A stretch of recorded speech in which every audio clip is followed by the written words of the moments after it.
Nature and Counseling, a review of current models and a look to the future. In this presentation, I'll give an introduction, talk about nature as a primary form of delivery, talk about nature as a tool, address the physiological, affective, and cognitive benefits, impacts on counseling, look to the future, and add some resources at the end. Humans have an innate connection to nature. They thrive being outside, they go on vacation to the beach, and they go on walks to de-stress. The biophilia hypothesis further examines this concept. The biophilia hypothesis states that humans proclaim a human dependence on nature that extends far beyond the simple issues of material and physical subsistence to encompass as well as a human craving for aesthetic, intellectual, cognitive, and even spiritual meaning and satisfaction. Counseling is a wholesome process. Counselors address clients' wellness through a variety of different facets. The cross-section of nature and counseling can look very different. Nature can be used as a primary form of delivering therapy as well as a tool in therapy. This presentation will further address some of these topics. One way that nature can be used as a form of delivery is through ecotherapy. Ecotherapy is described as interdependence with the rest of nature and the implications for identity, health, and well-being. The idea behind ecotherapy is that as the earth is healed, so is the mind. Buzzell goes in to identify two levels of ecotherapy. Level 1, simply being in nature, promotes healing. This can be anything like going on a walk, sitting outside, or just being outside. Level 2 is the idea that the planet must be healed for us to be healed. This takes a deeper look at the role humans play in the world's health. While this can also be a much bigger burden to carry, simply acknowledging and expressing feelings of anxiety and worry around the physical state of the earth can be very helpful. Level 2 also involves listening and thanking nature. Kahn and Hochbach identify 4 major tenets of ecotherapy. Unconscious process exists, including those of identification and re-expression, not only in relation with people but to the earth itself. Direct sensational experiences with the phenomenon of nature constitute a foundational source of knowledge, joy, and a full realization of human potential. Human life is interdependent with other human life and the non-human world. And finally, interaction with nature helps lead to optimal mental health, physical development, often through developing inner peace, compassion, and trust, and by providing a medium for engaging in self-service. Horticulture therapy is a participation in horticulture activities facilitated by a registered horticultural therapist to achieve specific goals within an established treatment, rehabilitation, or vocational plan. Horticulture activities can include planting, tending to plants, watering, pruning, and propagating.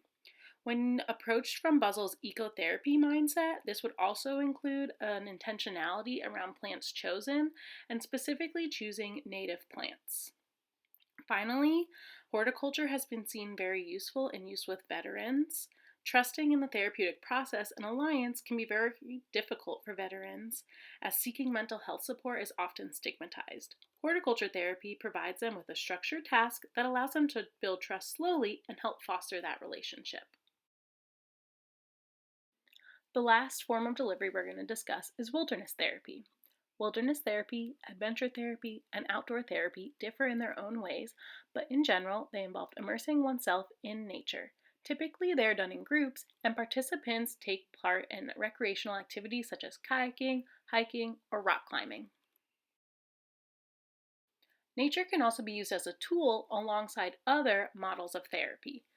Let's take play therapy, for example. Children are naturally inquisitive. They explore any and all things around them. Nowadays, children spend more and more time inside, especially looking at screens. Play therapy is an approach often used with children. It gives them tools and space to express themselves in ways they might not be able to. Play therapy outside. This simply means bringing the classroom outside. So, using toys, paper, drawing, whatever a therapist would use inside, but just using it outside instead. Nature based child centered play therapy, on the other hand, uses a model of play therapy where it's take place outside. However, it uses natural elements as the tools for playing, so sticks, leaves, grass, dirt. This child centered play therapy that's based in nature really gets at the sensory play that children thrive on. Sensory play engages children's senses.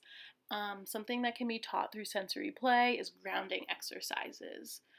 The idea of calming oneself down, taking deep breaths, and focusing on sounds, sights, smells, and the feeling of nature around them. Sand play is also very wonderful. It provides a tactile experience for children. Building a tent or tunnel, this can be very helpful in reducing overstimulation and giving children a sense of autonomy of their own space. And finally, heavy work, such as rolling a log or raking leaves or shoveling snow. These are very helpful for children who require high amounts of stimulation. All these forms of therapy provide great techniques and allow children space to express their feelings, which can be very difficult for children who struggle with language development. Nature can also be used as a tool in group therapy. Group therapy sessions can take place outside, or they can take part in activities that are based in nature or around nature. Additionally, while classrooms aren't exactly a form of group therapy, they benefit from these types of techniques in similar ways. Group sessions could take place outside, and they could even use nature and nature based products as a form of a therapeutic tool. For example, a group could be based around gardening. When it's nice out in the spring, they could plant and spend time outside tending to the garden. And in the wintertime and fall, when it's a little bit cooler, they could work on prepping seedlings for the springtime and to be planted year round outside. Finally, outdoor classrooms and outdoor education have been shown to increase cognition and to create excitement around learning. Exposure to nature and nature based tools in therapy have shown to have physiological benefits on clients. In research studies, when comparing participants who spent time in nature versus in an urban environment, the ones that spent time in nature had decreased cortisol levels, which is the stress hormone, and decreased pulse rates. Furthermore, our senses are greatly affected by nature. Our sense of sight is stimulated by colors. Humans perceive some colors as good and some colors as bad, and those can have an effect on our emotion and mood. Colors frequently seen in nature, like blues and greens, are perceived as good, while colors such as black and gray, which is more often seen in urban environments, are perceived as bad. Our bodies are constantly processing sounds. The ones that we perceive as noise are perceived as stress. Nature sounds are more pleasurable and increase relaxation. The lack thereof increases anxiety and apprehension. Scents also evoke emotion. They can work to trigger directly or indirect benefits. Fragrances, such as trees and flowers, have been shown to emit a reverse stimulation of the amygdala's fight or flight response. Finally, one way to engage our sense of touch with nature is through animal assisted therapy. In a study conducted using animal assisted therapy as an intervention for cognitive impairment, participants showed an increase in mobility and communication post intervention. Mental wellness, as seen through counseling, is a wholesome approach, which includes these physiological effects alongside the mental effects that we'll talk about next. Now we're going to talk about the cognitive and affective benefits of spending time in nature and using nature as a therapy tool. Children who spent time in nature appeared to be both calmer and happier and saw a reduction in ADHD symptoms. After spending time in nature for even just a short walks, adults showed a decrease in anxiety, rumination, and negative affect, as well as an increase in self-esteem. Nature has been used to treat both major depressive disorder and post-traumatic stress disorder. When treating both of these disorders, Participants showed improved cognition and affect, as well as the development of coping mechanisms to be used in stressful situations after being exposed to nature walks. In both of these cases, long term programs and continuous treatment yielded the best results. So, how does this impact counseling? How can counselors use nature as a tool in counseling? Well, counselors can use nature as a primary form of delivery that requires extra training and access to large spaces in nature. The easiest way to integrate nature into counseling is to use it as a tool. Most counselors would be able to use just space around and outside their office to use nature in their counseling. They can take clients on a walk, they could sit outside, they could sit in the grass, a variety of different things to just even get the smallest bit of nature integrated into their practice. Integrating nature into counseling practice has the potential to expand on the accessibility of mental health services. Counselors can provide clients with strategies and techniques to use in nature outside of therapy sessions. This would allow for the client to continue these practices on their own and reduce the amount of in office visits. This would reduce the cost for the client as well as the need for the counselor to be physically present. For example, this would be very helpful in rural settings where counselors might travel to a community health center to provide services and aren't there very frequently. Therefore, expanding the access of mental health services to a wider range of people. Looking to the future, how can this guide the growth and development of our practice moving forward? The creation of an oversight board or committee would provide formal recognition to the whole field and create a space to further research on nature based practices. Certification programs would create knowledgeable practitioners with foundational alignment and lead to more consistency in the field. School counselors have the greatest potential to integrate nature based practices into their current practice. In schools, nature based practices could include going for a walk, tending to a garden, bringing nature into the school, and the incorporation of mindfulness practices. Mindfulness practices have been used as opposed to detention and have been used as a great deterrent of negative behavior.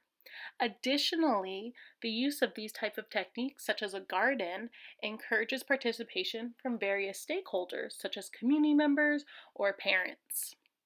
And finally, a garden serves as a great resource that teachers could use with their kids and continue to contribute to the overall health of the school community. Nature-based techniques come in all different sizes, shapes, and forms. When integrated into current therapy, they have a variety of different benefits. They can easily be integrated by just using nature as a tool and could be expanded by using nature as a form of delivery. There is lots of room for continued growth and research into understanding the uses, forms, and implications of nature-based techniques in therapy.